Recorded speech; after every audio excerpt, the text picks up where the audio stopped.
Hello guys, welcome to the online study on Gurukulam Public School. My name is Digan Singh and today we are going to discuss on same topics which earlier we have discussed about pronoun. Actually we have discussed types of pronouns, and there are 8 types of pronouns, and we have already discussed 4 types and remaining 4 types we will discuss today. So let's get started. So here we have studied personal pronoun, reflexive pronoun, emphatic pronoun, demonstrative pronoun. So now today we will start from indefinite pronoun. So the definition is: sometimes the pronouns used in a sentence do not refer to any particular thing or person. They are called, actually they are used in a general way. Such pronouns are known as indefinite pronoun.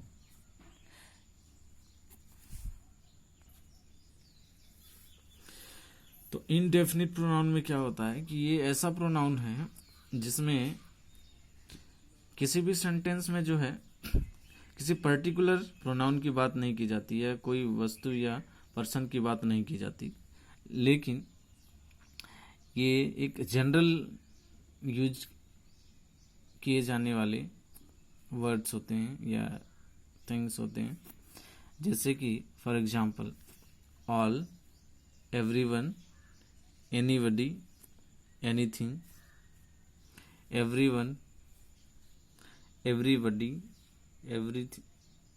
Everything, someone, somebody, something, no one, nobody, nothing, some, none, etc. So these are some examples of an indefinite pronoun. So these words, they don't show a particular person, but these words are used as in a general way. So we will see the uses of the sentence: nobody can help. Nobody can help you in this issue. So here nobody is an indefinite pronoun which is used in a general way. That means कि कोई भी help नहीं कर सकता इस issue का, या इस इशू को सॉल्व नहीं कर सकते, सीधा सीधा ये बोले तो. So here next, did you ask anybody to come. इसका मतलब हुआ कि क्या आपने पूछा कि कोई भी आ सकता है या फिर कोई भी आ जाए, राइट. तो ये कुछ उदाहरण है. I hope you all have understood. So next, distributive pronoun definition: the pronouns which refer to the person or things one at a time are called distributive pronoun. तो जो डिस्ट्रीब्यूटिव प्रोनाउन है वो क्या करता है कि ऐसे प्रोनाउन हैं जो कि रेफर करते हैं एक समय में किसी एक व्यक्ति को. जैसे एग्जाम्पल से हम समझते हैं, एग्जाम्पल में है neither, either, each, none, etcetera, और इनका यूज से हमें समझ में आएगा. जैसे neither of the girls was late, तो यहाँ पे नीदर जो है किसी सिंगल गर्ल्स के लिए यूज किया जा रहा है. मतलब यहाँ पे बहुत सारी गर्ल्स हैं और उनमें से बता रहा है कि neither of the girls was late, तो लड़कियों में से कोई भी लेट नहीं था. Either of you can go,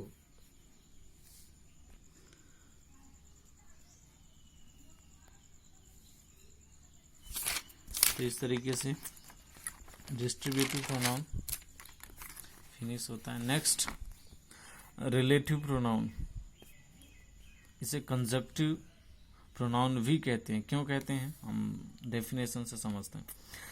so relative pronouns are used for nouns which are mentioned previously and who joins two sentences, they are called relative pronouns। तो इसको हम यूँ समझे कि रिलेटिव प्रोनाउन जो होता है, रिलेटिव मतलब रिलेट करता है। रिलेट कैसे करते हैं, दो सेंटेंसेस को जोड़ने का काम करते हैं, राइट। एग्जाम्पल देखते हैं, who, whom, which, whomsoever, whose etcetera. Use में देखते हैं, जैसे यहाँ पे आई मेट हरी, ये एक सेंटेंस हुआ, और दूसरी सेंटेंस है हरी हैड जस्ट रिटर्न। तो यहाँ पे दो सेंटेंसेस हैं, इनको जो है जोड़ने का काम कर रहे हैं कौन, रिलेटिव प्रोनाउन। जैसा कि अभी हमने डेफिनेशन में देखा कि रिलेटिव प्रोनाउन क्या करती है कि सेंटेंसेस को जोड़ने का काम करती है। यहाँ पे दो सेंटेंस को हमने जोड़ा है, I met Hari who had just return.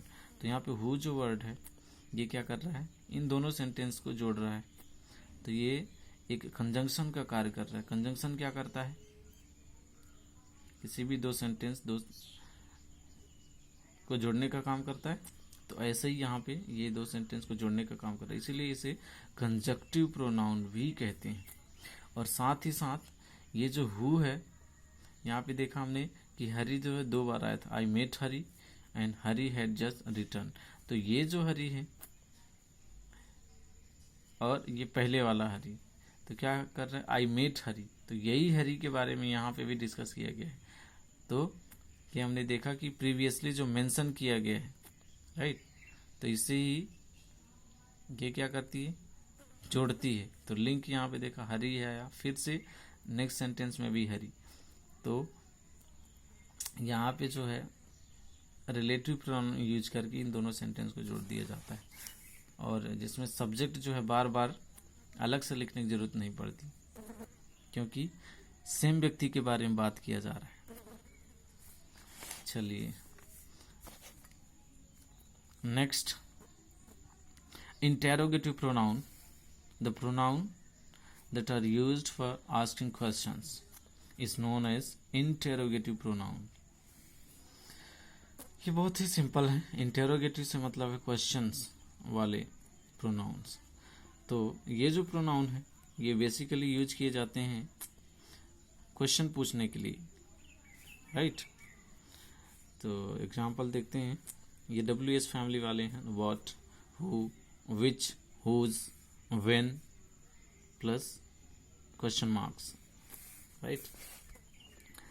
तो इनका यूज किस तरीके से, जैसे यहाँ पे दिए हैं बहुत सारे एग्जांपल्स।